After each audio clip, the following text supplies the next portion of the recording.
his own domestic problem. If Mr. Obama wins, as the polls show he will, then his first thought must be how do we use the midterm elections, and how do I get re-elected in the other 4 years? As every president does. So if you do unpopular things, you won't be re-elected. It will be tough. As I've said, the lesson will have to hit them hard. The insurance companies say this area is not insurable. Or you can pay this enormous premium because I don't want to insure your house or your caravan or your yacht or whatever. And that's that part of the country will get serious. But it's such a huge country, you can move to a safer part and just say, all right, abandon it. Because when Katrina happened in New Orleans, there was some talk say, why not abandon it? It's such a hopeless situation, the levees will go again. And so you move on. I mean, there's a vast open country. And if you compare to India and China, it's underpopulated. They can dig twice, 3 times the population they have. So you just move on to another city or another part of the country. And with global warming, you never know. Canada has become prairie land where they now have permafrost, and you just move on. All these this kind of prospect makes a society less urgent, feeling less urgent in solving it. We've got just this 700 square kilometers, and we've got to preserve it at all costs. So there's an urgency, there's an imperative need to do everything possible. You have the size of the United States. The population is about 300 million. Well, you need more people. So, and they're getting many more people year by year. So I really don't know how to do it.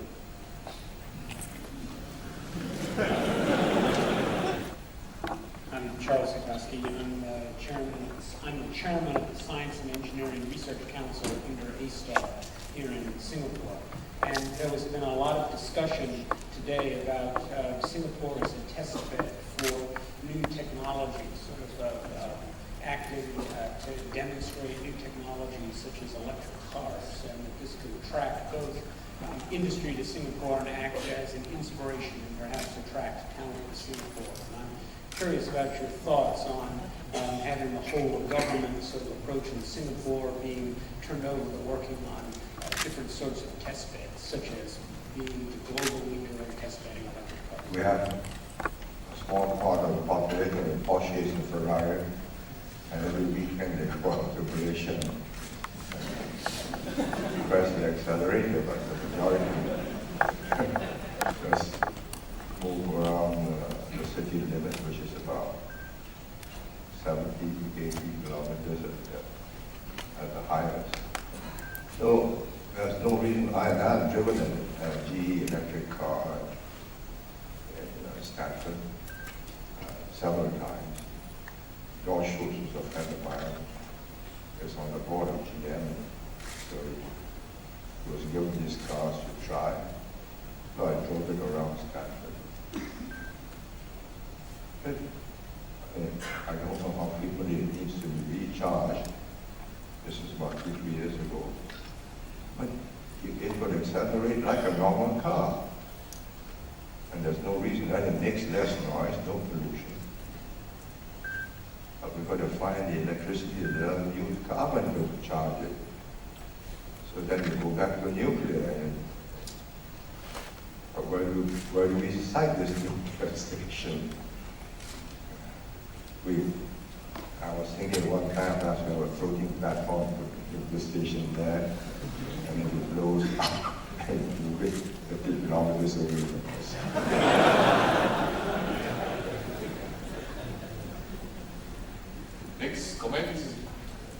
Yes, sir. My name is Deepak Vaikar from Singapore Polytechnic. I just wish to know what are the barriers Singapore is facing to become Annex 1 country under the Kyoto Protocol. Thank you. What are the barriers Singapore will face in the next one country?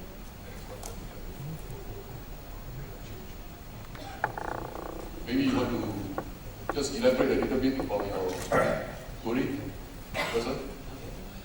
Annex 1 countries are those who, which have decided to have mandatory cut in emissions.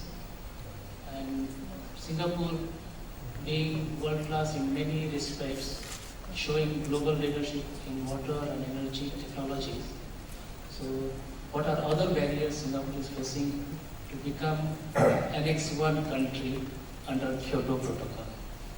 If you exclude what we export, the energy that we have to use for shipping, for petrochemicals that you don't use, but really just for export, then we have already complied with Annex 1 of the Kyoto Protocol. The problem is, as a small economy, we've got to do these things because it's economic for us to take this high carbon footprint industries, which the more developed countries do not want, and then we export the products. So we have no choice. If you want us to comply with Annex 1, and we've got to close down the petrochemicals, close down our tanker refueling, and close down many other things, then how do we make a living? So you've got, there was a report from some UN agency that gave us a very high carbon footprint. So we pointed out to them that this is really our domestic carbon footprint, and this was for export. We hope one day that all this high energy products will not be in Singapore, we move on to high tech. Then we are polluting the world. That will take some time.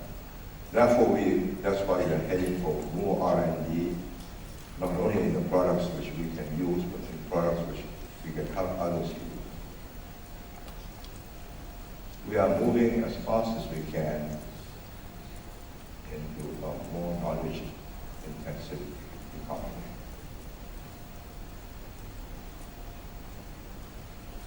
But if you move too fast, you create unemployment. The people working in the factories, then you get voted out. So, Honorable Minister from India, Mr. Abdul. Minister Mentor, it's a privilege to listen to you today. I'm Minister for Science and Technology from India. I would have hesitated to ask the question since you suggested some skepticism about India's commitment. I thought I should clear the air.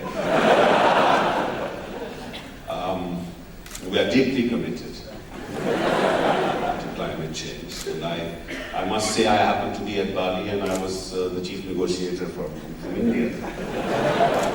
And I don't know how you got the impression that we were not committed. So there is perhaps a lack of communication at some level.